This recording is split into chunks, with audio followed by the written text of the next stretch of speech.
तो चैप्टर है excretory products and there elimination. तो चैप्टर में हम पहले जो जो वेस्ट सब्सटेंस एक्सक्रीट होते हैं उनके बारे में पढ़ेंगे और फिर देखेंगे कैसे वो एलिमिनेट होते हैं बॉडी से, कैसे रिमूव होते हैं। तो यहाँ पर एक जो चैप्टर है उसमें मेन टर्म है एक्सक्रीशन। एक्सक्रीशन का मतलब होता है कि बॉडी से किसी मेटाबॉलिक वेस्ट का रिमूव होना। मेटाबॉलिक वेस्ट ऐसा होता है जो ड्यूरिंग केमिकल रिएक्शंस जो बॉडी में हो रही हैं, उन केमिकल रिएक्शन से कोई वेस्ट जनरेट हो उसे मेटाबॉलिक वेस्ट कहते हैं। तो उस मेटाबॉलिक वेस्ट के रिमूवल को एक्सक्रीशन कहा जाता है। ठीक है। तो जो मेटाबॉलिक वेस्ट है वो जनरली एनिमल्स में नाइट्रोजनस वेस्ट होता है, नाइट्रोजन रिच वेस्ट होता है। ठीक है। दूसरे वेस्ट भी हो सकते हैं, लेकिन जो मेन वेस्ट है मेटाबॉलिक वेस्ट एनिमल्स में, वो नाइट्रोजनस वेस्ट होता है। ठीक है। तो removal of metabolic waste from body to maintain osmolarity. जो ऑस्मोलैरिटी है उसका मतलब होता है सॉल्यूट कंसंट्रेशन। ठीक है। सॉल्यूट कंसंट्रेशन को मेंटेन रखने के लिए बॉडी फ्लूइड्स में एक्सक्रीशन किया जाता है। ठीक है। जो मेटाबॉलिक वेस्ट है उसको बॉडी से रिमूव इसलिए करते हैं ताकि हमारी जो बॉडी के फ्लूइड्स हैं, ब्लड हो गया जैसे लिम्फ हो गया, उसमें सॉल्यूट की कंसंट्रेशन जो है वो नॉर्मलाइज रहे या मेंटेन रहे। ठीक है। तो ऑस्मोलैरिटी का मतलब है यहाँ पर सॉल्यूट कंसंट्रेशन। तो इसी से रिलेटेड एक टर्म है ऑस्मो रेगुलेशन। ऑस्मो रेगुलेशन का मतलब होता है कि मेंटेन करके रखना osmolarity of body fluids in a specific range. ठीक है। ऑस्मो रेगुलेशन का मतलब है जैसे कोई एक एनिमल है, उसके ब्लड में या बॉडी फ्लूइड में जो सॉल्यूट की कंसंट्रेशन है वो एक स्पेसिफिक रेंज में होनी चाहिए। इस कंडीशन को या इस प्रॉपर्टी को ऑस्मो रेगुलेशन कहते हैं। जैसे एग्जांपल है ह्यूमन ब्लड। हमारी हमारा जो ब्लड होता है उसकी सॉल्यूट कंसंट्रेशन या ऑस्मोलैरिटी 300 मिली ऑस्मोल पर लीटर होती है। ठीक है। तो ये मिली ऑस्मोल पर लीटर क्या है? ये मिली मोलैरिटी है। ऑस्मोल मतलब मोल्स ऑफ सॉल्यूट। ऑस्मोल का मतलब है मोल्स ऑफ सॉल्यूट, सॉल्यूट के मोल्स और पर यूनिट वॉल्यूम, तो वो मोलैरिटी हो गया। तो मिली मोलैरिटी। तो हमारे ब्लड की जो मोलैरिटी है वो होती है 300 मिली मोलर। ब्लड की सॉल्यूट कंसंट्रेशन को ऑस्मोलैरिटी बोल दिया। ठीक है।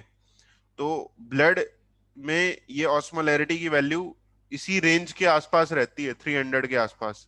इसी प्रॉपर्टी को बोलते हैं ऑस्मो रेगुलेशन। अगर सॉल्यूट कंसंट्रेशन 300 से ज्यादा हो जाती है तो उसे बॉडी क्या करेगी? एक्सक्रीट करवा देगी, बॉडी से बाहर रिमूव करा देगी। ठीक है। तो यहां हम पढ़ेंगे, जैसे चैप्टर में है एक्सक्रीटरी प्रोडक्ट्स।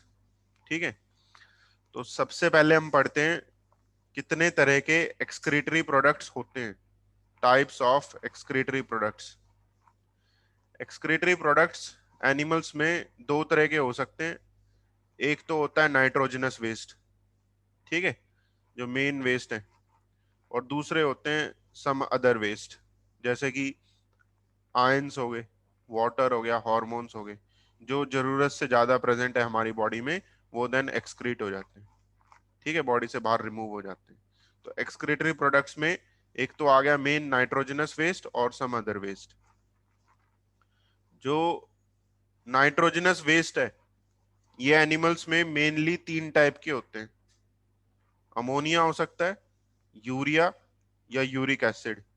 तीन तरह के नाइट्रोजनस वेस्ट हैं जो एनिमल्स में हो सकते हैं। ठीक है, अमोनिया, यूरिया या यूरिक एसिड। इनमें जो अमोनिया वेस्ट है, अमोनिया वेस्ट सबसे ज्यादा टॉक्सिक है। मोस्ट टॉक्सिक जो है इन तीनों में वो है अमोनिया। ठीक है। और यूरिया जो है, यूरिया की टॉक्सिसिटी अमोनिया से काफी कम है, 1 lakh times less toxic than ammonia. तो यूरिया लेस टॉक्सिक है इन कंपैरिजन। और यूरिक एसिड सबसे लीस्ट टॉक्सिक है, यूरिक एसिड की टॉक्सिसिटी सबसे कम है। ठीक है, तो यहाँ पर तीन तरह के नाइट्रोजनस वेस्ट हैं। उनके पहले पॉइंट में हमने पढ़ा कि सबसे ज्यादा टॉक्सिक अमोनिया है, फिर यूरिया है, और सबसे लीस्ट टॉक्सिक है यूरिक एसिड। नेक्स्ट, दूसरा पॉइंट। दूसरा पॉइंट कहता है कि अमोनिया बनाने के लिए हमें लार्ज अमाउंट ऑफ वाटर चाहिए होता है। अगर किसी एनिमल को अमोनिया बनाना है और बॉडी से रिमूव करना है, एलिमिनेट करना है, तो उसे लार्ज अमाउंट ऑफ वाटर चाहिएगा। Require large amount of water for its elimination.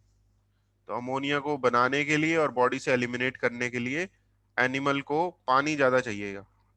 ठीक है, यूरिया जो है ये रिक्वायर करता है मॉडरेट अमाउंट ऑफ वाटर को, मतलब बहुत ज्यादा पानी नहीं चाहिए यूरिया को बॉडी से एलिमिनेट करने के लिए। और यूरिक एसिड जो है ये वाटर इनसॉल्युबल होता है, ये पानी में घुलता ही नहीं है। तो यूरिक एसिड को बॉडी से रिमूव करने के लिए सबसे लीस्ट अमाउंट में हमें पानी चाहिए। ठीक है, तो इसी पॉइंट पर बेस्ड है कौन सा एनिमल कौन से नाइट्रोजनस वेस्ट को रिमूव करेगा, इसी सेकेंड पॉइंट पर। जैसे जो एनिमल्स अमोनिया को एक्सक्रीट करते हैं, उन एनिमल्स को अमोनोटैलिक एनिमल्स बोलते हैं। जो अमोनिया की एक्सक्रीशन कर रहे हैं वो है अमोनोटैलिक। ठीक है, विच एक्सक्रीट अमोनिया। अब अमोनोटैलिक टैलिक एनिमल्स कौन से होंगे? ये वो होंगे जिनके पास पानी की अवेलेबिलिटी ज्यादा है। ठीक है, जिनके पास वाटर की अवेलेबिलिटी ज्यादा है वो अमोनोटैलिक होंगे। जो एक्वाटिक एनिमल्स हैं, जैसे most of the marine invertebrates. Marine मतलब जो ओशियन में रह रहा है, खारा पानी जो होता है, सॉल्टी वाटर, उसे मेरीन कहते हैं। तो most of the marine invertebrate जो हैं, जो खारे पानी में और ओशियन में पाए जाते हैं इनवर्टिब्रेट एनिमल्स, वो सब अमोनिया को एक्सक्रीट करते हैं। स्पॉन्जेस हो गया, निडेरिया हो गया। बोनीफिश, बोनीफिश जो है ये भी अमोनोटैलिक है। कुछ एग्स, एनिमल के एग्स में भी नाइट्रोजनस वेस्ट अमोनिया हो सकता है। किस एनिमल के एग्स में मिलता है? फिश और एम्फीबिया के एग्स में। जैसे जो फिश का एग होता है, ठीक है, उस पे कोई शेल की कवरिंग नहीं होती। शेल की कवरिंग किस पे मिलती है? जैसे बर्ड्स के जो एग्स होते हैं या रेप्टाइल्स के जो एग्स हैं, उन पे शेल की कवरिंग होती है। फिश का एग या एम्फीबिया के एग्स पे कोई शेल की कवरिंग नहीं होती। ऐसे एग्स जो होते हैं ये अमोनिया को इजिली, अपने एग के अंदर से अमोनिया इजिली बाहर डिफ्यूज आउट कर जाता है। ठीक है, तो इनके लिए अमोनिया एक्सक्रीट करना ज्यादा बेनिफिशियल है नॉन शेल्ड एग्स के लिए। क्योंकि एक तो ये पानी में रिलीज होते हैं फिश के एग्स और एम्फीबिया के एग्स भी। अब पानी में जो सबसे ज्यादा सोल्यूबल होगा वही नाइट्रोजनस वेस्ट ये रिलीज करते हैं, वो है अमोनिया। ठीक है, दूसरी तरफ यूरिया यूरिया जो एनिमल्स एक्सक्रीट करते हैं उनको यूरियोटैलिक कहते हैं। यूरियोटैलिक के एग्जाम्पल हैं, जैसे फ्रॉग है, फ्रॉग यूरिया को एक्सक्रीट करता है। शार्क जो फिश होती हैं, कार्टिलेजिनस फिश, जैसे कार्टिलेजिनस फिश का एग्जांपल है शार्क, ये सब यूरियोटैलिक होती हैं, यूरिया को एक्सक्रीट करती हैं। और मैमल्स, मैमल्स यूरियोटैलिक हैं, इसमें ह्यूमन बींग्स भी आ गए। ठीक है, यूरियोटैलिक कंडीशन में। तीसरा है यूरिकोटैलिक एनिमल्स। यूरिकोटैलिक उसे बोलते हैं जो यूरिक एसिड को एक्सक्रीट करते हैं। अब यूरिक एसिड सबसे कम पानी रिक्वायर करता है एलिमिनेट होने के लिए। तो यूरिक एसिड ऐसे एनिमल्स एक्सक्रीट करते हैं जिन एनिमल्स के पास पानी की कमी है, जैसे रेप्टाइल्स हो गए। रेप्टाइल्स ड्राई हैबिटेट्स में रहते हैं, तो ये यूरिकोटैलिक होते हैं। बर्ड्स, बर्ड्स को उड़ना होता है, उड़ने के लिए इनकी बॉडी में पानी होना जरूरी है, तो ये पानी को कंजर्व करते हैं अपने यूरिन में, पानी कम रिलीज करके। तो बर्ड्स जो वेस्ट रिलीज करते हैं, बर्ड्स के वेस्ट को ग्वानो कहते हैं, GUANO, ग्वानो वेस्ट। ये वेस्ट यूरिक एसिड का बना होता है, और इस वेस्ट में इसकी फीसिस भी रिलीज हो जाती है, जो सॉलिड वेस्ट है। सॉलिड वेस्ट भी इसका यूरिक एसिड के साथ रिलीज होता है। सॉलिड वेस्ट को यहाँ पर फॉस्फेट वेस्ट लिखा हुआ है, ठीक है। तो जो बर्ड्स का गुआनो होता है उसमें उसका यूरिक एसिड और उसका सॉलिड वेस्ट दोनों एक साथ रिलीज होते हैं। और किसमें यूरिक एसिड रिलीज होता है? जो नॉन शेल्ड एग, जो शेल्ड एग्स हैं। शेल्ड एग्स होते हैं रेप्टाइल्स और बर्ड्स के। इन एग्स के अंदर के कंटेंट बाहर रिलीज नहीं होते। जो शेल्ड एग्स है वो तो बाहर से बंद है ना, तो उसका अंदर का कंटेंट तो बाहर रिलीज होगा नहीं, ठीक है।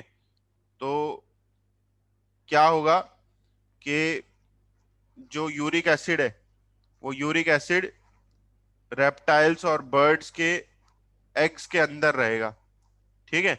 और वो वहीं इकट्ठा होता रहेगा जब तक उसके अंदर एनिमल का एम्ब्रियो ग्रो कर रहा है, वो अंदर ही जमा होता रहेगा यूरिक एसिड। क्योंकि यूरिक एसिड लीस्ट टॉक्सिक है, तो उसके लिए आसान है यूरिक एसिड को, या उसके लिए बेनिफिशियल है यूरिक एसिड को एक्सक्रीट करना। क्योंकि यूरिक एसिड इकट्ठा भी होगा तो वो टॉक्सिसिटी कॉज नहीं करेगा। अगर मान लो उसने यूरिया एक्सक्रीट किया होता या अमोनिया एक्सक्रीट किया होता तो इनकी टॉक्सिसिटी ज्यादा हो सकती थी over a period of time, जिससे एम्ब्रियो की डेथ भी हो जाती। लेकिन यूरिक एसिड तो नॉन टॉक्सिक है, इस वजह से उसके लिए बेनिफिशियल है यूरिक एसिड को एक्सक्रीट करना शेल्ड एग्स में, ठीक है। तो ये हो गया यहाँ पर एक्सक्रीटरी प्रोडक्ट्स के बारे में, जो नाइट्रोजनस वेस्ट है।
अगला टॉपिक है टाइप्स ऑफ एक्सक्रीटरी ऑर्गन्स।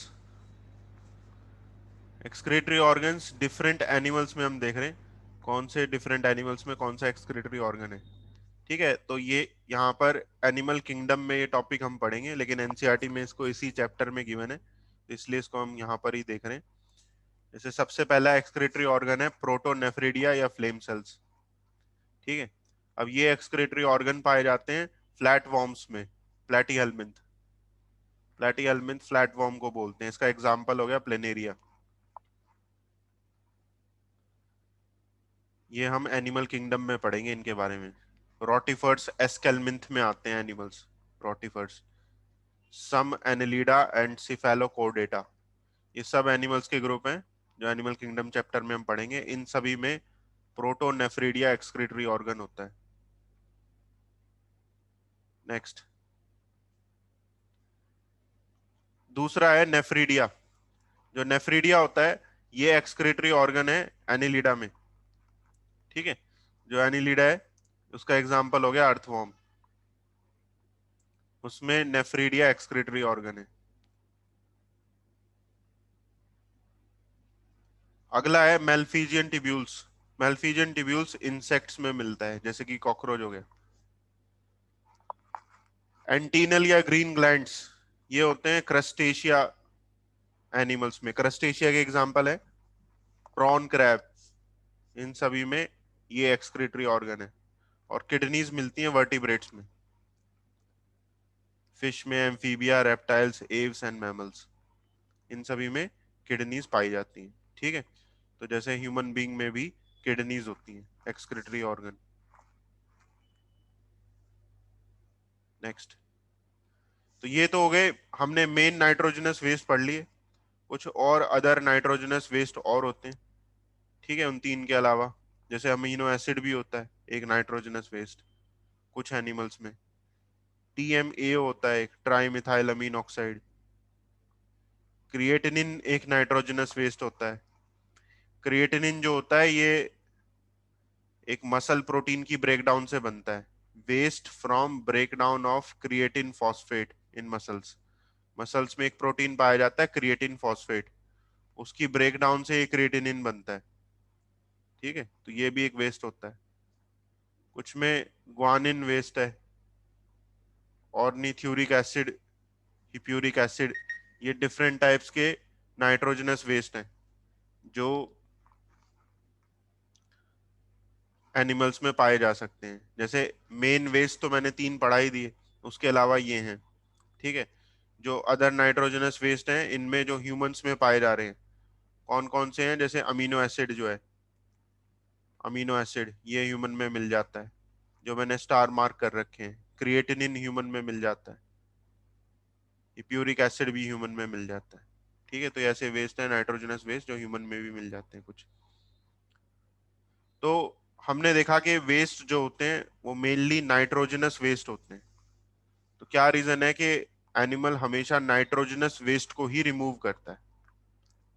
जैसे हमारी बॉडी में या एनिमल की बॉडी में जो एक्सेस में कार्बोहाइड्रेट होते हैं, ग्लूकोज जो एक्सेस में रहेगा, एक्सेस के कार्बोहाइड्रेट बॉडी स्टोर कर लेती है in the form of glycogen. Liver में स्टोर हो जाता है ग्लाइकोजन या मसल्स में। तो एक्सेस कार्बोहाइड्रेट बॉडी में स्टोर हो जाते हैं, वो बॉडी से रिमूव नहीं होते। जो एक्सेस में फैट्स होते हैं हमारी बॉडी में, फैट जो एक्सेस में है वो भी स्टोर हो जाता है एडिपोज टिश्यू में, जो फैट का टिश्यू होता है। तो हमारी बॉडी में फैट भी स्टोर हो जाते हैं, कार्बोहाइड्रेट भी स्टोर हो जाते हैं, लेकिन बॉडी में प्रोटीन स्टोर नहीं होते हैं। ठीक है, एनिमल बॉडी प्रोटीन्स को स्टोर नहीं कर सकती। अब प्रोटीन्स किस चीज के बने होते हैं? प्रोटीन्स अमीनो एसिड्स के बने होते हैं। ठीक है, तो जितने भी हमारी बॉडी में एक्सेस में अमीनो एसिड है, प्रोटीन है, उन सबको बॉडी से रिमूव किया जाता है क्योंकि वो स्टोर नहीं हो सकते, इसलिए उनको रिमूव करते हैं। अब अमीनो एसिड का हमने स्ट्रक्चर पढ़ा था बायोमोलिक्यूल्स में। स्ट्रक्चर में देखो एक अमीनो ग्रुप होता है उसमें, NH2 ग्रुप अमीनो एसिड के स्ट्रक्चर में, और बाकी सारा जो पार्ट होता है अमीनो एसिड का वो कार्बन, हाइड्रोजन या ऑक्सीजन इस चीज का बना होता है। स्ट्रक्चर में केवल एक अमीनो ग्रुप होता है NH2, बाकी सारा कार्बन, हाइड्रोजन और ऑक्सीजन का बना होता है अमीनो एसिड। तो जो अमीनो एसिड एक्सेस में है, तो बॉडी क्या करती है, उस अमीनो एसिड को तोड़कर या ब्रेक डाउन करके उसके अमीनो ग्रुप को अलग कर देती है। ब्रेक डाउन करके उसके अमीनो ग्रुप को अलग कर देती है। तो अमीनो ग्रुप अगर अलग हो गया अमीनो एसिड से, तो कार्बन, हाइड्रोजन, ऑक्सीजन बचेगा, और उसको देन कार्बोहाइड्रेट में कन्वर्ट किया जा सकता है, ग्लूकोज में जैसे कन्वर्ट किया जा सकता है। तो अमीनो एसिड से अगर अमीनो ग्रुप हटा दे, तो जो बाकी बचेगा उसको देन कार्बोहाइड्रेट में कन्वर्ट किया जा सकता है, और उस कार्बोहाइड्रेट को देन बॉडी स्टोर कर सकती है।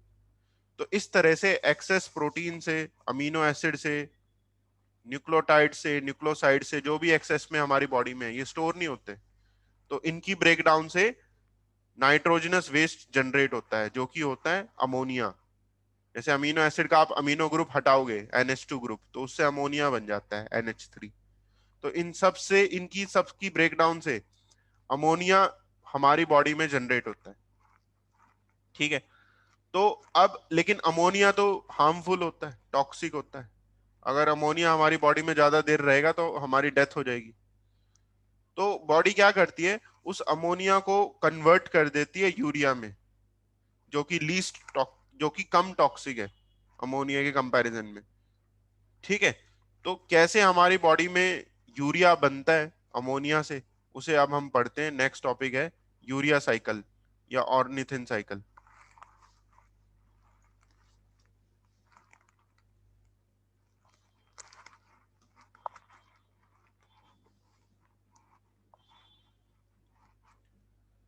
तो जो यूरिया साइकिल है ये लिवर सेल्स में अक्कर करती है। लीवर के सेल में अक्कर करती है साइकिल, इसे ऑर्निथिन साइकिल भी बोलते हैं। क्रैब और हेंसलीट ने इस साइकिल को एक्सप्लेन किया था, स्टडी किया था सबसे पहले। इस साइकिल में जो लीवर है, लिवर सिंथेसाइज करता है यूरिया को from carbon dioxide and amino acid. Liver synthesise urea from carbon dioxide and amino acid. ठीक है, तो यहां पर यूरिया बनाने के लिए लिवर सेल को कार्बन डाइऑक्साइड चाहिए और अमीनो एसिड चाहिए, उससे यूरिया बनता है। ठीक है, तो इसी पे बेस क्वेश्चन आ जाता है। क्वेश्चन ये आता है कि यूरिया साइकिल से क्या रिमूव होता है।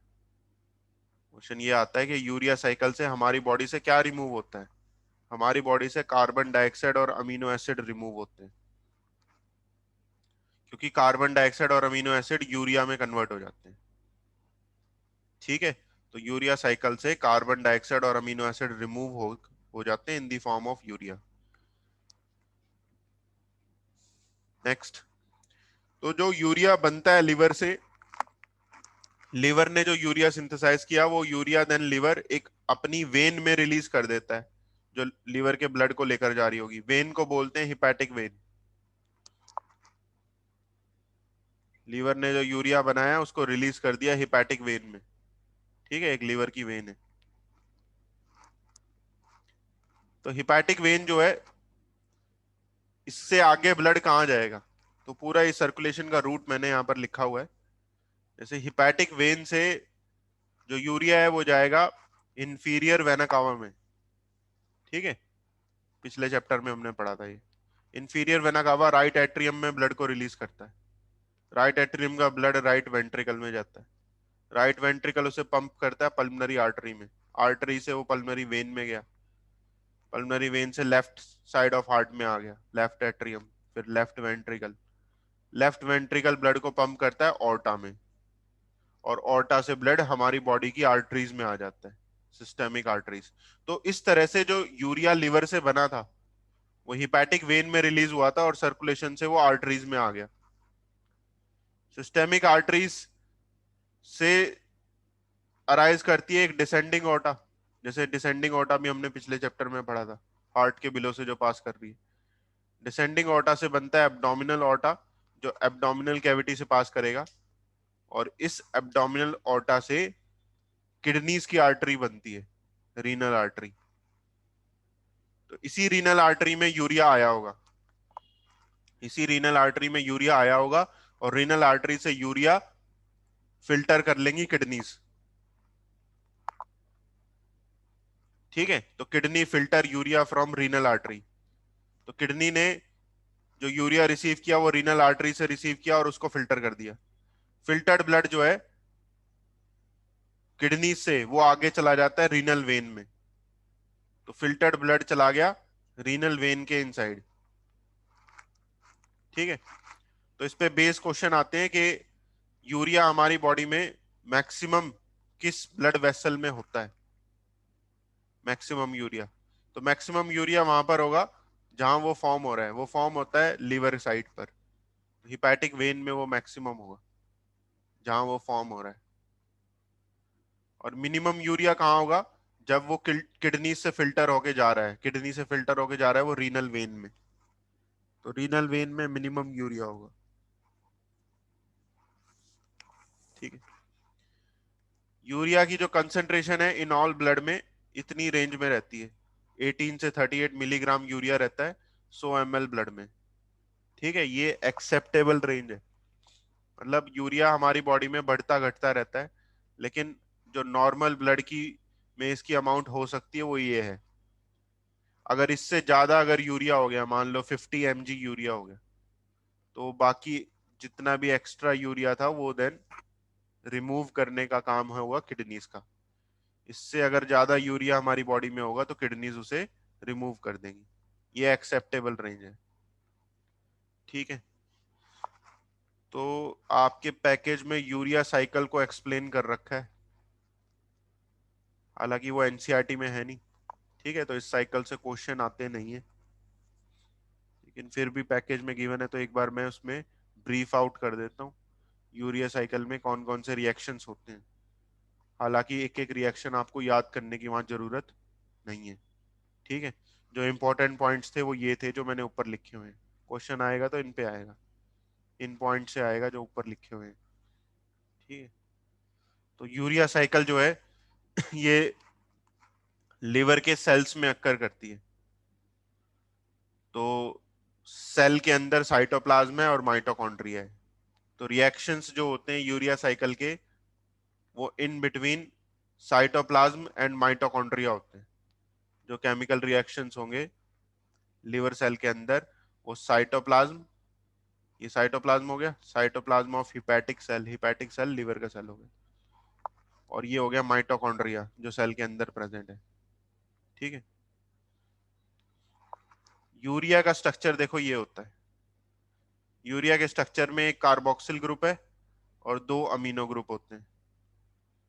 यूरिया के स्ट्रक्चर में एक कार्बोक्सिल ग्रुप है और दो अमीनो ग्रुप है। तो जो अमीनो ग्रुप्स हैं ये आते हैं अमीनो एसिड से। जो दो अमीनो ग्रुप है ये आते हैं अमीनो एसिड से। तो यूरिया बनाने के लिए दो अमीनो एसिड्स चाहिए, दो अमीनो एसिड चाहिए, वो देंगे अमीनो ग्रुप, और एक हो गया कार्बन डाइऑक्साइड, वो CO देगा। तो इस तरह से यूरिया बनेगा एक कार्बन डाइऑक्साइड और दो अमीनो एसिड से। अब उसके रिएक्शंस क्या हैं, जैसे रिएक्शंस माइटोकॉन्ड्रिया से स्टार्ट होते हैं। माइटोकॉन्ड्रिया एक अमीनो एसिड को अपटेक करता है, अमीनो एसिड का नेम है ग्लूटामेट।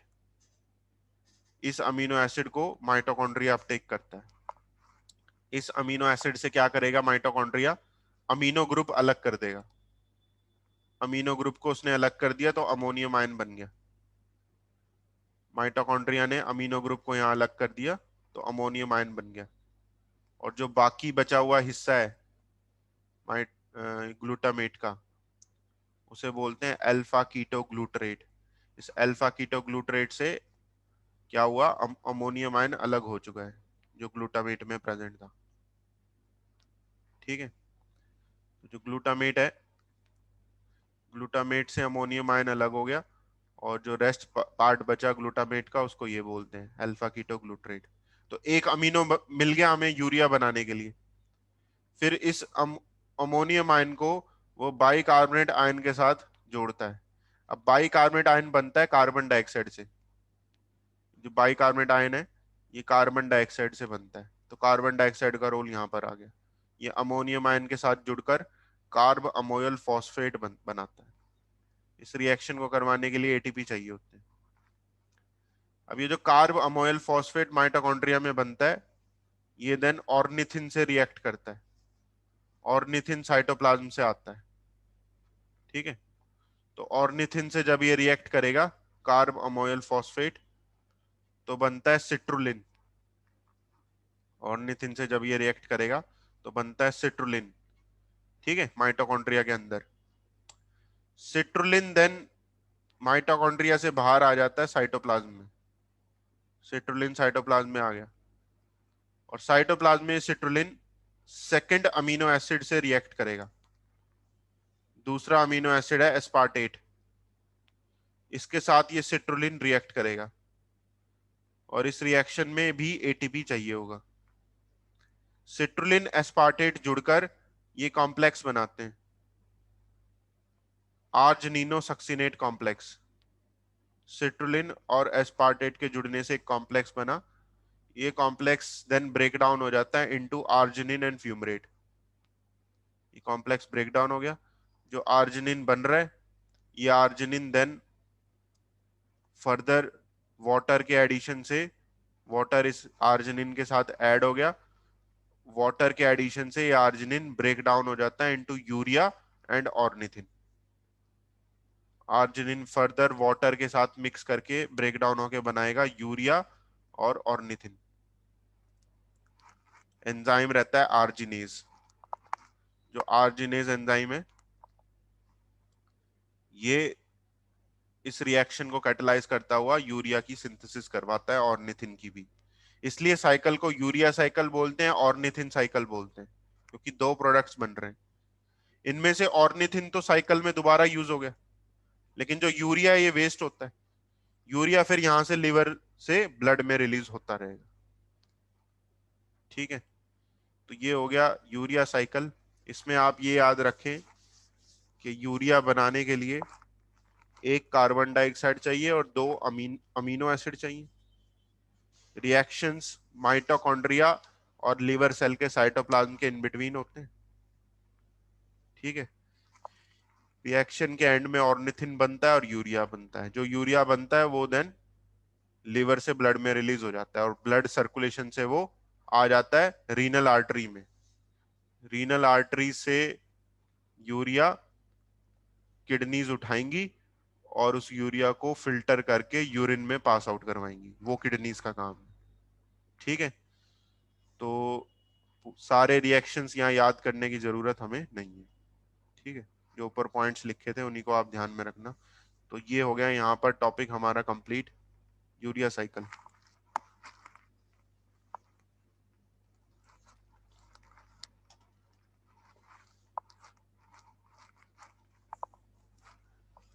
चैप्टर में जो मेन ऑर्गन सिस्टम हम पढ़ेंगे वो है ह्यूमन यूरिनरी सिस्टम या ह्यूमन एक्सक्रीटरी सिस्टम। ठीक है, जो अभी हम स्टार्ट करने जा रहे हैं।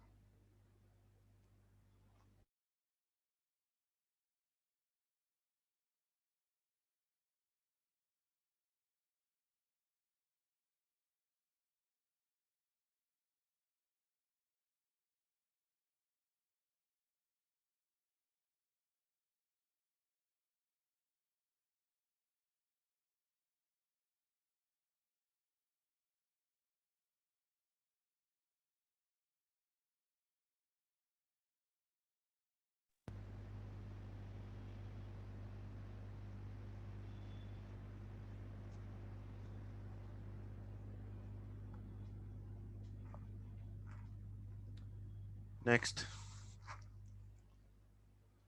अगला टॉपिक है ह्यूमन एक्सक्रीटरी सिस्टम। इसे यूरिनरी सिस्टम भी बोलते हैं। एक्सक्रीटरी सिस्टम में पेयर ऑफ किडनीज आ जाते हैं, दो किडनीज होते हैं। पेयर ऑफ यूरेटर्स, दो यूरेटर होते हैं। वन यूरिनरी ब्लैडर और वन यूरेथ्रा। ठीक है, तो ये ह्यूमन एक्सक्रीटरी सिस्टम के ऑर्गन्स हो गए।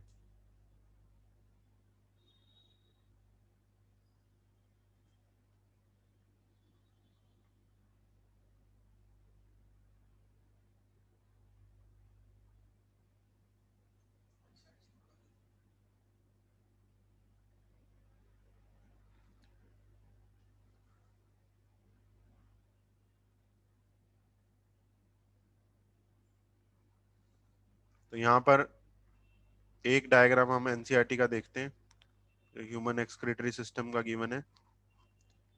पेज नंबर है ये 291, पेज नंबर 291 पर है। ठीक है, फिगर 19.1। ठीक है, इस फिगर में यहाँ पर ह्यूमन यूरिनरी सिस्टम का पूरा डायग्राम दिया हुआ है। इस डायग्राम में देखो आपको दो किडनीज नजर आएंगी, एक राइट किडनी और एक लेफ्ट किडनी।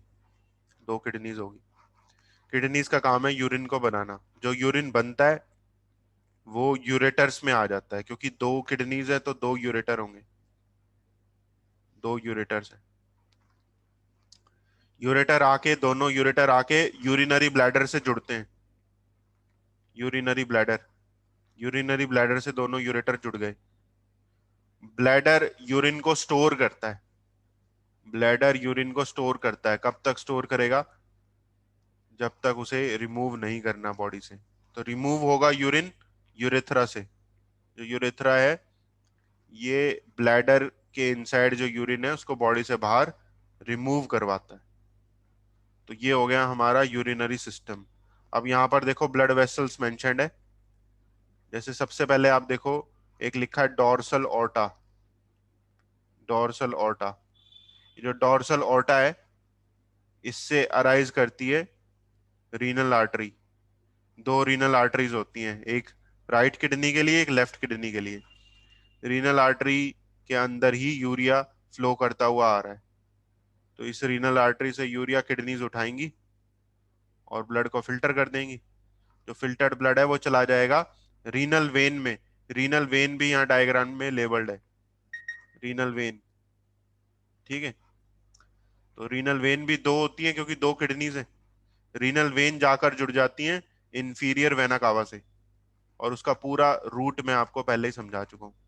जो रीनल वेन है वो इंफीरियर वेना कावा से जुड़ती है, और इंफीरियर वेना कावा फिर आगे ब्लड को लेकर जाएगा हार्ट की तरफ।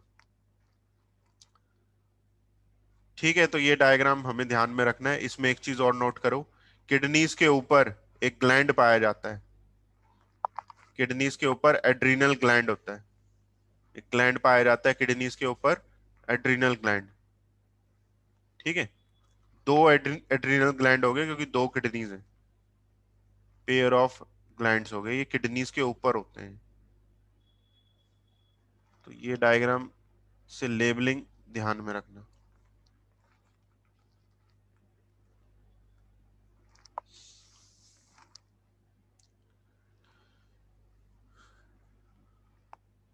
नेक्स्ट,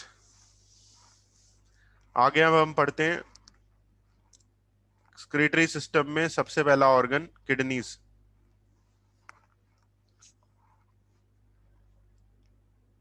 ह्यूमन के जो किडनीज हैं ये रेडिश कलर के होते हैं, रेड कलर के होते हैं, और बीन शेप्ड होते हैं। जैसे राजमा का जो दाना होता है उसको किडनी बीन बोलते हैं, राजमा के दाने को किडनी बीन बोलते हैं। तो बीन शेप्ड इसका स्ट्रक्चर है किडनीज का। साइज, किडनी का साइज ये सारा मेंशन्ड है, ये सब याद करना है। 10 से 12 सेंटीमीटर लॉन्ग है ये, 5 से 7 सेंटीमीटर वाइड है विड्थ, और 2 से 3 सेंटीमीटर थिक है। ये सारी डायमेंशन याद करनी है। वेट भी याद करना है, 120 से 170 ग्राम। इस पे क्वेश्चन आ सकते हैं। किडनीज का वेट हो गया। किडनीज के अंदर नेफ्रॉन होते हैं, जो वेट होता है वो नेफ्रॉन्स का ही वेट होता है basically. About 1 million nephrons are present in one kidney. एक किडनी में 1 मिलियन नेफ्रॉन होते हैं। 1 मिलियन होता है 10 लाख। 10 लाख नेफ्रॉन होते हैं एक किडनी में बर्थ के टाइम से ही, सिंस बर्थ। जब बच्चा पैदा होता है तभी उसकी किडनीज में 1 1 मिलियन नेफ्रॉन होते हैं। राइट किडनी में भी 1 है, लेफ्ट किडनी में भी 1 मिलियन होंगे। तो 10 10 लाख दोनों में है, तो 20 लाख हो गए टोटल। जन्म के बाद नए नेफ्रॉन्स नहीं बनते हैं, जन्म के बाद नेफ्रॉन्स का नंबर इंक्रीज नहीं होता है। जो नंबर बनना होता है नेफ्रॉन का वो एम्ब्रियोनिक स्टेज में ही बन जाता है, बाद में नए नेफ्रॉन्स नहीं बनते। तो इसी वजह से अगर किडनीज डैमेज हो जाए किसी वजह से, या काम करना बंद कर दे, किडनीज में कोई बीमारी होगी, तो किडनी को देन रिप्लेस करना पड़ता है, क्योंकि नए नेफ्रॉन तो बनेंगे नहीं जन्म के बाद।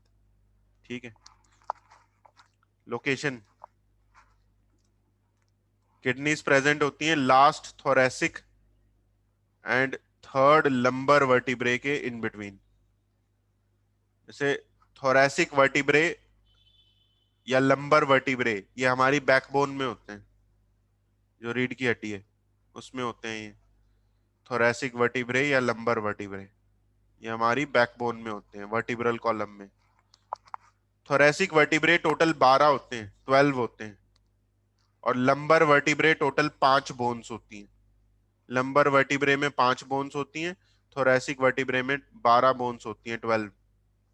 तो किडनीज की लेंथ थोरेसिक वर्टिब्रे से अगर कंपेयर करें तो लास्ट थोरेसिक, तो ये हो गया 12th थोरेसिक वर्टिब्रा, और लंबर के थर्ड लंबर वर्टिब्रा की लेंथ तक किडनीज की लोकेशन होती है।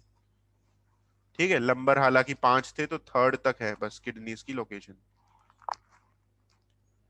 किडनीज एब्डोमिनल कैविटी के डॉर्सल साइड पर होती हैं, पीछे की तरफ, क्योंकि फ्रंट में तो इंटेस्टाइन है, फ्रंट में लीवर भी है, इंटेस्टाइन भी है, स्टमक भी है।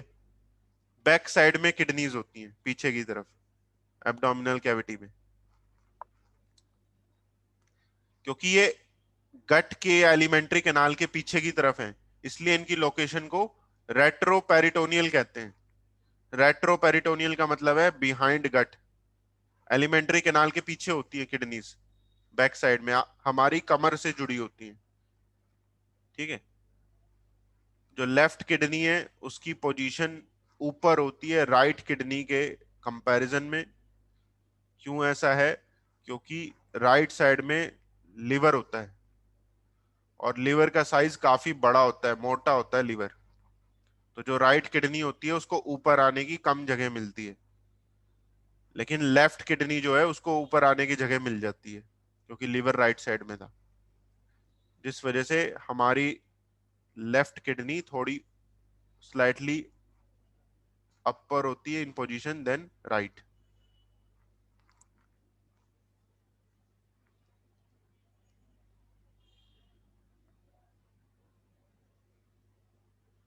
नेक्स्ट, तो ये हो गया किडनीज के साइज और शेप के बारे में, पोजीशन भी देख ली हमने। आगे बढ़ते हैं, स्ट्रक्चर ऑफ किडनी, किडनीज का स्ट्रक्चर।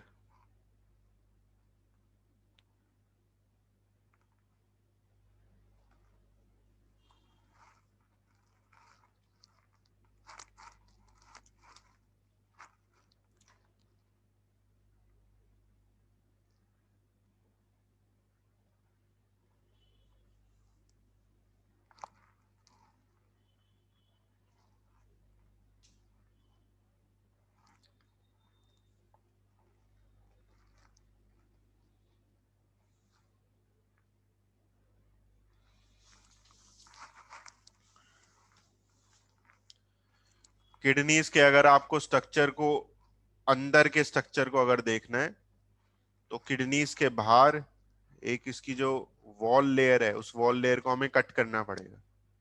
रेडिश कलर की है ना किडनी, तो जो बाहर की वॉल लेयर है उस वॉल लेयर को कट करना पड़ेगा। बाहर की वॉल लेयर को बोलते हैं, जो किडनी की आउटर मोस्ट वॉल लेयर है, रीनल कैप्सूल। ये रीनल कैप्सूल किडनी की आउटर मोस्ट वॉल लेयर होती है। इस रीनल कैप्सूल को कट करना पड़ेगा। तो जब ये कट हो जाएगी, ठीक है, ये रीनल कैप्सूल कट हो जाएगी, तो देन किडनीज जो हैं वो हमें इंटरनल स्ट्रक्चर किडनीज का नजर आएगा।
तो किडनीज के स्ट्रक्चर में जो उसकी आउटर मोस्ट वॉल लेयर है वो होती है रीनल कैप्सूल। जब रीनल कैप्सूल को कट करते हैं तो उसके अंदर का स्ट्रक्चर हमें नजर आता है। ठीक है, तो रीनल कैप्सूल को यहाँ से हटा दिया, तो उसके अंदर का स्ट्रक्चर हमें नजर आ रहा है। अंदर के स्ट्रक्चर में हमें ये कंपार्टमेंट्स दिखते हैं। ठीक है, पिरामिड शेप के कंपार्टमेंट है ये। इन कंपार्टमेंट के रिस्पेक्ट में इसके इंटरनल पार्ट्स को नेम करते हैं। जैसे जो रीजन इन कंपार्टमेंट से बाहर है, इन कंपार्टमेंट से बाहर जो रीजन है, आउटर साइड में, उसको बोलते हैं renal cortex. Renal word kidney के लिए यूज किया जाता है, कॉर्टेक्स मतलब आउटर साइड। तो जो रीजन कंपार्टमेंट के बाहर है उसको बोलते हैं रीनल कॉर्टेक्स। ठीक है, तो रीनल कॉर्टेक्स ये सारा रीजन हो गया जो कंपार्टमेंट्स के बाहर है। जो रीजन कंपार्टमेंट्स के बीच में है, कंपार्टमेंट्स के जो बीच का रीजन है, इसे बोलते हैं रीनल कॉलम ऑफ बर्टिनी। इसे बोलते हैं रीनल कॉलम ऑफ बर्टनी, जो कंपार्टमेंट्स के बीच का रीजन है। ये रीनल कॉलम ऑफ बर्टनी भी रीनल कॉर्टेक्स का ही पार्ट है, part of renal cortex in between pyramids.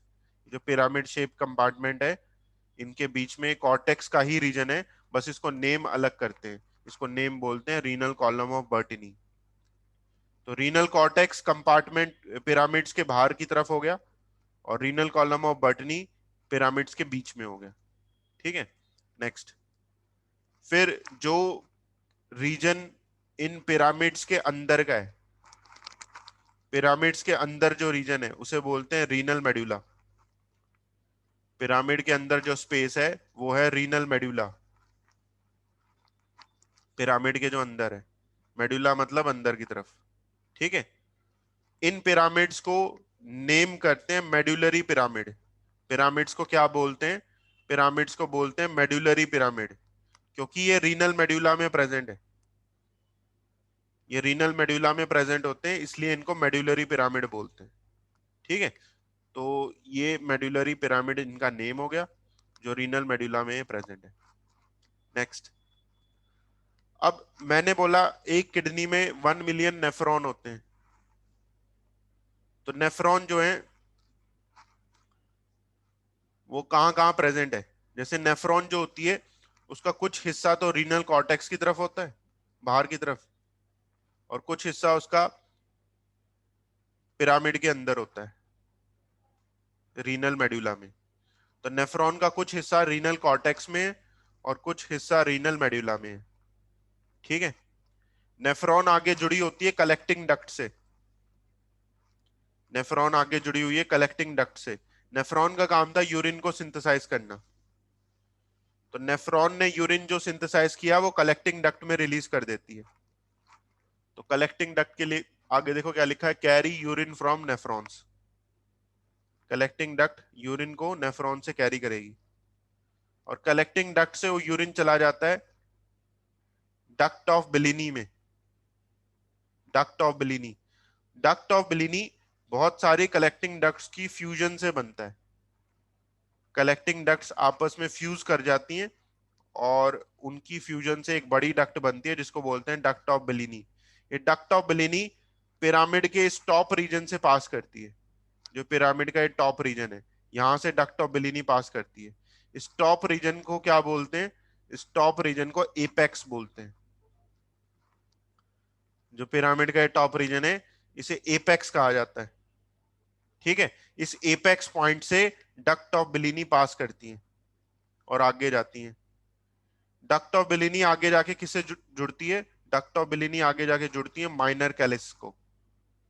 तो इन स्पेसिस में यहाँ माइनर कैलिसिस इन्हें बोलते हैं। तो यूरिन आ जाता है माइनर कैलिसिस में।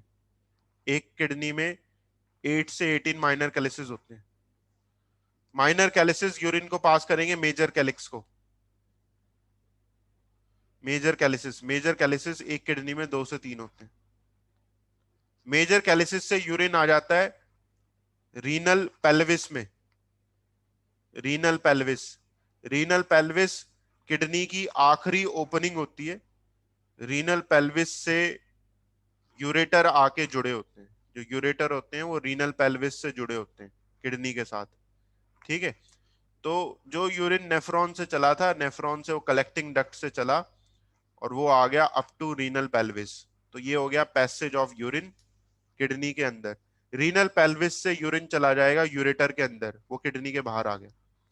यूरेटर उसी यूरिन को ब्लैडर की तरफ ले जाएंगे, यूरिनरी ब्लैडर की तरफ। तो ये हो गया स्ट्रक्चर ऑफ किडनी। इसमें हम उसकी पैसेज ऑफ यूरिन भी देख लिया है। ठीक है, अब यहां पर जो ब्लड वेसल्स हैं, जैसे रीनल आर्टरी है, रीनल वेन है। ठीक है, ये ब्लड वेसल्स एंटर या एग्जिट किस पॉइंट से करती है? किडनी के इस रीजन में एक ओपनिंग होती है, किडनी के इस रीजन में एक ओपनिंग होती है, इस ओपनिंग को बोलते हैं हिलम। किडनी के इस रीजन में एक ओपनिंग है, इसे हिलम बोलते हैं, कॉनकेव शेप की ओपनिंग है। ठीक है, और इस ओपनिंग से रीनल वेन या आर्टरी एंटर करती है, और यूरेटर भी हिलम रीजन पे ही आके जुड़ा होता है। हिलम रीजन पे रीनल पेल्विस होगा, उससे आके यूरेटर जुड़ा जुड़ा होगा। ठीक है, तो ये हो गया यहाँ पर किडनी की एक कॉनकेव ओपनिंग हिलम, जहां से ब्लड वेसल्स या यूरेटर आके जुड़ता है।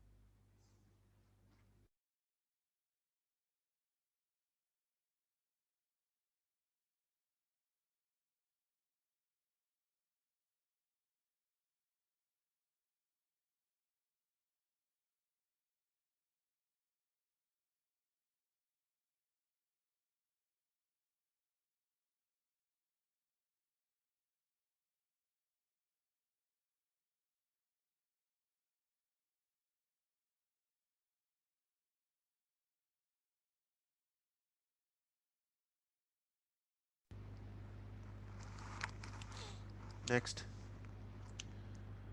तो ये हो गया स्ट्रक्चर ऑफ किडनी। अब हम पढ़ते हैं आउटर कवरिंग्स ऑफ किडनी। देखो किडनी की जो वॉल लेयर है, जो किडनी से जुड़ी हुई है, वो तो है रीनल कैप्सूल। रीनल कैप्सूल इसकी आउटर मोस्ट वॉल लेयर है। इसको अगर आप कट करोगे तो किडनी के अंदर के स्ट्रक्चर हमें दिख जाते हैं। ठीक है, लेकिन रीनल कैप्सूल के ऊपर भी कुछ कवरिंग्स होती हैं। रीनल कैप्सूल के बाहर, जो किडनी के बाहर है, किडनी की वॉल से बाहर है, उन्हें हम यहाँ पर पढ़ रहे हैं। जैसे आप इस रफ स्केच में समझो, मान लो एक किडनी है, किडनी की जो वॉल का पार्ट है वो है रीनल कैप्सूल। ठीक है, लेकिन इस वॉल के रीनल कैप्सूल के बाहर भी कुछ कवरिंग्स हैं। एक एडिपोज टिश्यू की कवरिंग है, एक रीनल फैसिया की कवरिंग है। तो टोटल इन्हें 3 कवरिंग्स बोलते हैं, जिनमें से सबसे पहली है रीनल कैप्सूल। रीनल कैप्सूल मैंने क्या बोला, it is outer most wall layer of kidney. Kidney की वॉल का ये आउटर मोस्ट लेयर है। लेकिन अगर हम ये 3 कवरिंग्स कंसीडर जो कर रहे हैं, इन तीनों कवरिंग्स में सबसे अंदर वाली कवरिंग रीनल कैप्सूल है, और वॉल लेयर में सबसे आउटर मोस्ट है। ठीक है, ये डेंस कनेक्टिव टिश्यू होता है, dense irregular connective tissue. Adipose tissue, adipose tissue एक बीच की कवरिंग है, मिडल कवरिंग, और ये फैट की बनी होती है। एक सॉफ्ट क्यूशन किडनी को एक प्रोटेक्टिव क्यूशन देती है। ये किडनी की वॉल का पार्ट नहीं होती। एडिपोज टिश्यू ये किडनी से बाहर है, उसके बाहर की कवरिंग है। वॉल का पार्ट क्या है यहाँ पर, रीनल कैप्सूल है, किडनी की वॉल का part. Renal fascia, renal fascia बिल्कुल आउटर मोस्ट कवरिंग है एक, ये भी डेंस इरेगुलर कनेक्टिव टिश्यू है, और ये किडनी को हमारी डॉर्सल बॉडी वॉल से जोड़ती है, जो हमारी कमर है, बैक वॉल। किडनी जुड़ी होती है पीछे की तरफ बैक वॉल से, तो उससे जोड़ने का काम है किडनी को रीनल फैसिया का। ये होगी यहाँ पर खत्म कवरिंग्स ऑफ किडनी।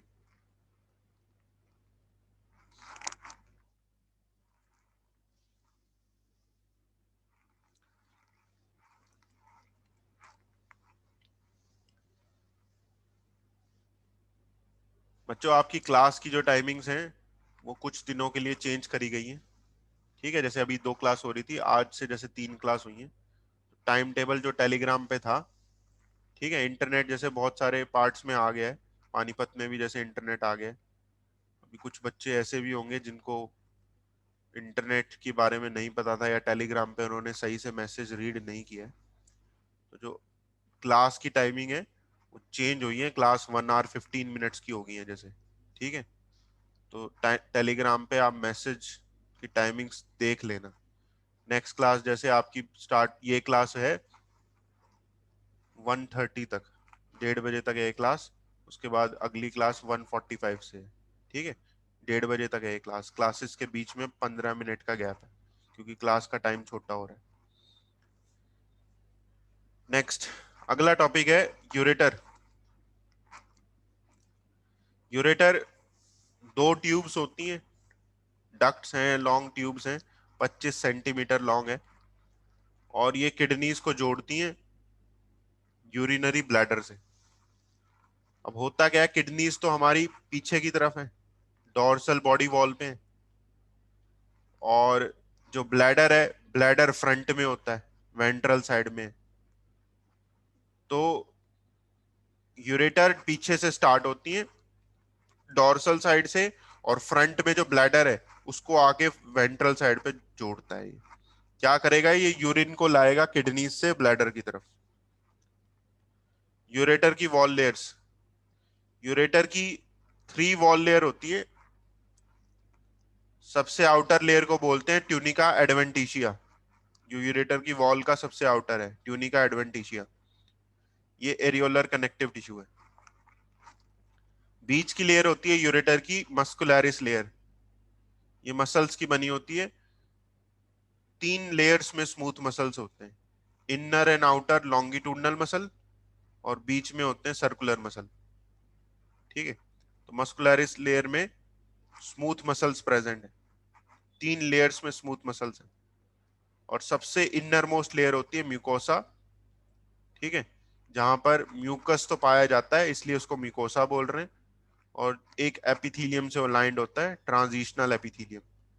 ये हमने पढ़ा था, एक टाइप का कंपाउंड एपिथीलियम होता है। ठीक है, ट्रांजिशनल एपिथीलियम को इसलिए यूरोथीलियम भी बोलते हैं, क्योंकि ये यूरिनरी सिस्टम में मिलता है, यूरोथीलियम। तो ये होगी इसकी वॉल लेयर। अब वॉल में देखो मसल्स बहुत ज्यादा है, यहाँ पर तीन तीन लेयर्स में मसल्स हैं। तो मस्कुलरिस लेयर जो है, ये क्या परफॉर्म करती है, ये पेरिस्टोल्सिस परफॉर्म करती है, परफॉर्म पेरिस्टोल्सिस। और यूरेटर पेरिस्टोल्सिस करके यूरिन को पुश करता है ब्लैडर की तरफ। तो यूरेटर यूरिन को ब्लैडर की तरफ लेकर आ रहा है पेरिस्टोल्सिस करता हुआ, जैसे कि ईसोफेगस फूड को स्टमक की तरफ लाती है पेरिस्टोल्सिस करते हुए। सेम वैसे ही यूरेटर का काम है यहाँ पर, पेरिस्टोल्सिस करके यूरिन को ब्लैडर की तरफ लाना। ठीक है, नेक्स्ट। तो ये हो गया यूरेटर के बारे में। जैसी वॉल लेयर हमने यूरेटर की पढ़ी, ट्यूनिका एडवेंटिशिया, मस्कुलरिस और म्यूकोसा, ये सेम तीनों वॉल लेयर यूरिनरी ब्लैडर में भी होती है और यूरेथ्रा में भी होती है। एग्जैक्टली सेम ये तीनों वॉल लेयर ब्लैडर में भी होती हैं और यूरेथ्रा में भी होती हैं। इनका जो स्ट्रक्चर है, जो जिन टिश्यूज के बने हुए हैं, बिल्कुल सेम होते हैं, यूरेटर के, ब्लैडर के और यूरेथ्रा के। ठीक है, तो वॉल लेयर या स्ट्रक्चर अब हम आगे इनका नहीं पढ़ेंगे क्योंकि वो सेम है। नेक्स्ट है यूरिनरी ब्लैडर। जो ब्लैडर होता है, ये इसकी शेप होती है पियर शेप्ड। पियर एक फ्रूट होता है, आड़ू जिसे बोलते हैं, फ्रूट होता है, उसी को पायरीफॉर्म शेप भी बोल देते हैं, पियर शेप को। ब्लैडर वेंट्रल साइड में होता है, फ्रंट में होता है, पेल्विक कैविटी के, एब्डोमेन के नीचे होता है, पेल्विक कैविटी में, वेंट्रल साइड पे। इसकी वॉल लेयर सेम है यूरेटर से, जैसे मैंने बोला तीनों wall layer as it is है। ठीक है, यूरेट ब्लैडर में भी यूरेथ्रा में भी। तो यहाँ स्ट्रक्चर बनाया हुआ है ये, इस स्ट्रक्चर में हमने ब्लैडर भी शो किया है और यूरेथ्रा भी शो किया है। तो इस स्ट्रक्चर को एक बार देख लेते हैं। जैसे ब्लैडर यहाँ पर ऊपर है और उसके नीचे यूरेथ्रा है। यूरेथ्रा कौन सा रीजन है, वो ये सारा रीजन है, ट्यूब लाइक रीजन जो यूरेथ्रा का है। ठीक है, तो पहले ब्लैडर देखते हैं हम। जो ब्लैडर होता है, इसकी जो मस्कुलरिस लेयर है, ब्लैडर की मस्कुलरिस लेयर, उसे डेट्रूसर मसल्स बोलते हैं। जो ब्लैडर की मस्कुलरिस लेयर है उसे डेट्रूसर मसल्स बोलते हैं, muscularis layer of bladder, detrusor. ठीक है, तो इसमें स्मूथ मसल्स होगी। ब्लैडर में यूरेटर्स आकर जुड़ेंगे, यूरेटर जो किडनी से आ रहे हैं। अब ये यूरेटर पीछे आगे जुड़ते हैं ब्लैडर से, ऊपर नहीं जुड़ते, पीछे से आगे जुड़ते हैं। पीछे से आगे जब यूरेटर जुड़ेंगे वो इन रीजन्स पे जुड़ते हैं। इन रीजन्स पे यूरेटरल ओपनिंग्स होती हैं। इन यूरेटरल ओपनिंग्स में, यूरेटर की ओपनिंग्स हैं ये, यूरेटर आके यहां पर जुड़ते हैं और यूरिन को रिलीज करते हैं ब्लैडर में। फिर एक ओपनिंग और होती है जो यूरेथ्रा की ओपनिंग है, उसे बोलते हैं इंटरनल यूरेथ्रल ओपनिंग। एक यहां पर यूरेथ्रा की भी ओपनिंग है, यहां से यूरेथ्रा स्टार्ट हो जाता है इंटरनल यूरेथ्रल ओपनिंग से। ठीक है, तो इस छोटे से रीजन में देखो, ट्रायंगुलर रीजन में तीन ओपनिंग्स हैं, दो यूरेटर की ओपनिंग है, एक यूरेथ्रा की ओपनिंग है। इस ट्रायंगुलर रीजन को ट्राइगोन बोलते हैं, ट्राइगोन। जिस रीजन में ये तीन ओपनिंग्स हैं, दो यूरेटर की, एक यूरेथ्रा की, ये ट्राइगोन हो गए। नेक्स्ट, यूरेथ्रा का स्ट्रक्चर देखो। अब यूरेथ्रा की दो ओपनिंग्स है, एक इंटरनल ओपनिंग और एक एक्सटर्नल यूरेथ्रल ओपनिंग। दो ओपनिंग्स होगी। इंटरनल ओपनिंग से यूरिन ब्लैडर से यूरेथ्रा के अंदर आएगा, जो ब्लैडर का यूरिन है वो यूरेथ्रा के अंदर आएगा इंटरनल ओपनिंग से, और एक्सटर्नल ओपनिंग से यूरिन बॉडी से बाहर निकल जाएगा। ठीक है, अब इन दोनों ओपनिंग्स को कंट्रोल किया जाता है स्फिंक्टर्स के थ्रू। इंटरनल ओपनिंग कंट्रोल होती है इंटरनल यूरेथ्रल स्फिंक्टर से। तो इंटरनल यूरेथ्रल स्फिंक्टर एक लगा हुआ है इंटरनल ओपनिंग्स के साथ में। ये स्फिंक्टर्स मसल्स होती हैं, स्फिंक्टर्स क्या है, मसल्स हैं। और एक्सटर्नल ओपनिंग जो है वो एक्सटर्नल यूरेथ्रल स्फिंक्टर से कंट्रोल्ड है, ये भी मसल्स ही हैं। ठीक है, तो ये हो गया स्ट्रक्चर यूरेथ्रा का और ब्लैडर का। इस स्ट्रक्चर को हम तीन पार्ट्स में डिवाइड कर सकते हैं। जैसे जो ट्राइगोन के ऊपर वाला हिस्सा है, ट्राइगोन से जो ऊपर वाला हिस्सा है उसे एपेक्स बोलते हैं। ट्राइगोन वाले हिस्से को बॉडी या फंडस बोलते हैं। ट्राइगोन के नीचे वाले हिस्से को नेक बोलते हैं। ठीक है, तो तीन पार्ट्स में इन दोनों ऑर्गन्स को हमने डिवाइड कर लिया। तो यूरेथ्रा जो है, इसका रोल होता है बॉडी से यूरिन को बाहर रिमूव करना। ठीक है, और जो यूरेथ्रा है इसका साइज मेल और फीमेल में डिफर करता है। जैसे मेल यूरेथ्रा जो होता है ये कंपैरेटिवली लॉन्गर होता है, 20 सेंटीमीटर लॉन्ग होता है in comparison to female urethra जो 2 से 4 सेंटीमीटर ही लॉन्ग है। एनाटॉमी वाइज मेल यूरेथ्रा की लेंथ लॉन्गर है। मेल यूरेथ्रा मेल के रिप्रोडक्टिव ग्लैंड से जुड़ा होता है, जैसे प्रोस्टेट ग्लैंड हो गया, कॉपर्स ग्लैंड हो गया, रिप्रोडक्टिव ग्लैंड से भी जुड़ा होता है। ब्लैडर से तो जुड़ा ही है, यूरिनरी ब्लैडर से, रिप्रोडक्टिव ग्लैंड से भी जुड़ा है, और रिप्रोडक्टिव ग्लैंड्स की सिक्रीशन को लेकर आता है। उन ग्लैंड्स की सिक्रीशन को सीमन बोलते हैं। जो रिप्रोडक्टिव ग्लैंड्स की सिक्रीशन है मेल की, उसे सीमन बोलते हैं। तो यूरेथ्रा मेल में यूरिन को कैरी करता है और सीमन को कैरी करता है। ठीक है, दोनों को कैरी करता है। फीमेल में जो यूरेथ्रा है वो केवल यूरिन को कैरी करता है, वो रिप्रोडक्टिव ग्लैंड से नहीं जुड़ा होता। Female urethra only carries urine. ठीक है, तो ये हो गया यहाँ पर कंप्लीट एक्सक्रीटरी ऑर्गन के स्ट्रक्चर्स, जिसमें हमने किडनी, ब्लैडर, यूरेथ्रा और यूरेटर पढ़ लिए। ठीक है, इसी स्ट्रक्चर से जुड़ा हुआ एक फंक्शन और है उसे और यहाँ पर हम पढ़ लेते हैं, मिक्चुरेशन।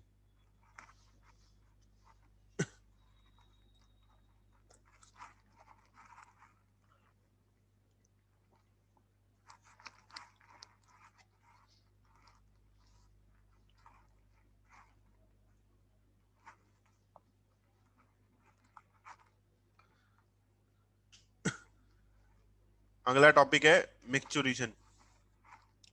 मिक्चुरेशन होता है कि process of removal of urine outside through urethra. Body से बाहर यूरिन को निकालना यूरेथ्रा के थ्रू, उसे बोलते हैं मिक्चुरेशन। ठीक है, मिक्चुरेशन कैसे अक्कर करती है उसे हम यहां पर पढ़ रहे हैं। मिक्चुरेशन स्टार्ट हो जाती है जब यूरिनरी ब्लैडर हाफ फिल्ड होता है, when urinary bladder is half filled. अब ब्लैडर की टोटल वॉल्यूम होती है 800 ml, ब्लैडर की टोटल वॉल्यूम है 800 ml। तो जब ये हाफ फिल्ड है तो ब्लैडर की वॉल्यूम होगी 400 ml। जब ये हाफ फिल्ड है तो ब्लैडर हो गया 400 ml। तो वहीं से स्टार्ट हो जाती है मिक्चुरेशन। तो जब ब्लैडर के अंदर यूरिन भरेगा तो ब्लैडर की वॉल लेयर स्ट्रेच होने लगेगी, एक्सपैंड होने लगेगी यूरिन के भरने से। तो जैसे जैसे वो स्ट्रेच होगी, ब्लैडर की वॉल पे स्ट्रेच रिसेप्टर्स प्रेजेंट होते हैं, वो स्ट्रेच रिसेप्टर्स एक्टिवेट हो जाते हैं। Stretch receptors on wall of urinary bladder are activated. वो क्यों एक्टिवेट हुए? क्योंकि ब्लैडर के अंदर यूरिन भर रहा है और ब्लैडर एक्सपैंड हो रहा है। तो जैसे ही स्ट्रेच रिसेप्टर्स एक्टिवेट हुए, वो सिग्नल सेंड करते हैं स्पाइनल कॉर्ड को। Signal is send to parasympathetic system at spinal cord. Parasympathetic system जो है स्पाइनल कॉर्ड के लेवल पर, उसको सिग्नल सेंड हो जाता है कि यूरिन भर चुका है ब्लैडर की हाफ वॉल्यूम तक। तो पैरासिम्पैथेटिक सिस्टम स्टार्ट कर देता है मिक्चुरेशन रिफ्लेक्स को, इनिशिएट मिक्चुरेशन रिफ्लेक्स। एक रिफ्लेक्स एक्शन स्टार्ट हो जाता है पैरासिम्पैथेटिक सिस्टम से। इस रिफ्लेक्स एक्शन में दो काम होते हैं। एक तो डेट्रूसर मसल्स कॉन्ट्रैक्ट हो जाती है, contraction of detrusor muscles. Detrusor muscles अगर कॉन्ट्रैक्ट हुई तो क्या होगा? जो यूरिनरी ब्लैडर की डेट्रूसर मसल थी वो कॉन्ट्रैक्ट कर गई, तो ब्लैडर के अंदर यूरिन जो था वो यूरेथ्रा की तरफ जाएगा। जो ब्लैडर के अंदर यूरिन था वो यूरेथ्रा की तरफ जाएगा। दूसरा रिफ्लेक्स एक्शन में क्या हुआ? Relaxation of involuntary internal urethral sphincter. जो इंटरनल यूरेथ्रल स्फिंक्टर होता है वो इनवॉलेंट्री होता है, उसे ये रिलैक्स कर देते हैं। मिक्चुरेशन रिफ्लेक्स जो है इस इनवॉलेंट्री स्फिंक्टर को रिलैक्स कर देगा, जिससे क्या होगा? इंटरनल यूरेथ्रल ओपनिंग खुल जाएगी, इंटरनल ओपनिंग खुल जाएगी और ब्लैडर का यूरिन यूरेथ्रा के अंदर आ जाएगा। जो ब्लैडर से यूरिन था वो यूरेथ्रा के अंदर आ जाएगा इंटरनल ओपनिंग खुलने से। ठीक है, तो यूरिन फ्लोज इनसाइड यूरेथ्रा। तो मिक्चुरेशन रिफ्लेक्स में इतना होता है, एक तो डेट्रूसर मसल्स कॉन्ट्रैक्ट करती हैं और ब्लैडर से यूरिन यूरेथ्रा के अंदर आ जाता है। उसके बाद मिक्चुरेशन कंप्लीट कब होगा? Relaxation of voluntary external urethral sphincter. जब वॉलेंट्री स्फिंक्टर कौन सा है? External urethral. ये स्केलेटल मसल्स का बना होता है एक्सटर्नल यूरेथ्रल स्फिंक्टर, ये पर्सन के कंट्रोल में है। तो जब ये स्फिंक्टर रिलैक्स होगा, पर्सन के कंट्रोल में है क्योंकि ये जब भी पर्सन चाहेगा, तो एक्सटर्नल यूरेथ्रल ओपनिंग खुल जाएगी। तो जब ये ओपनिंग खुलेगी तो यूरेथ्रा से यूरिन बाहर रिलीज हो जाएगा और वहीं मिक्चुरेशन कंप्लीट हो जाएगी। ठीक है, तो मिक्चुरेशन रिफ्लेक्स जो है ये पैरासिम्पैथेटिक सिस्टम से कंट्रोल होता है। मिक्चुरेशन कंप्लीट होगी जब वॉलेंट्री एक्सटर्नल स्फिंक्टर जो था वो रिलैक्स होगा, तब जाके मिक्चुरेशन कंप्लीट होगी। ठीक है, तो इस पे बेस्ड एक क्वेश्चन आया था कि अगर स्ट्रेच रिसेप्टर्स काम करना बंद कर दें, नीट का क्वेश्चन था ये, अगर स्ट्रेच रिसेप्टर्स काम करना बंद कर दे तो क्या मिक्चुरेशन अक्कर करेगी? यस या नो? अगर स्ट्रेच रिसेप्टर्स काम नहीं कर रहे हैं तो क्या मिक्चुरेशन अक्कर करेगी?